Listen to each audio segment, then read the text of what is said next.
Praise Lord. Welcome to the channel. నేను Jesus దేవుని మహాకృపను బట్టి అందరూ క్షేమంగా ఉన్నారని ఆశిస్తూ ఉన్నాను. ఈ దినం దేని వాక్యం ఆదికాండం 49వ అధ్యాయం 7వ వచనం. యాకోబులో వారిని విభజించెదను. నేటి దినం మనం ఇజ్రాయేల్ గారు తన కుమారులకు బోధించిన కొన్ని విషయాల నుండి దేవుడు మనతో చర్చించాలనుకున్న ఆత్మీయ విషయంను ధ్యానించుకున్నాం.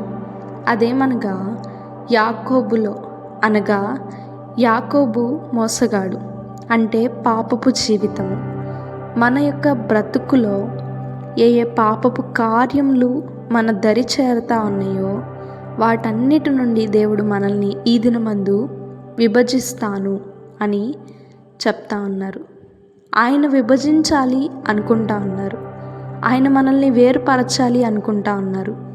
ఇంకను పాపమునకు అనగా అపవాదికి చోటిస్తూ మన యొక్క బ్రతుకును ఇంకను నరకం వైపు తీసుకెళ్లే వారంగా జీవిస్తూ ఉన్నామా?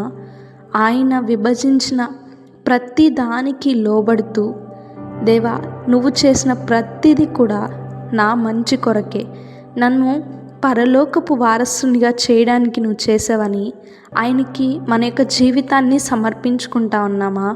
వెనుతిరిగి నా జీవితంలో నువ్వెవరు ఈ కార్యమును చేయడానికి అని దేవుణ్ణి ప్రశ్నిస్తూ ఉన్నామా? జ్ఞాపకం చేసుకుందాము.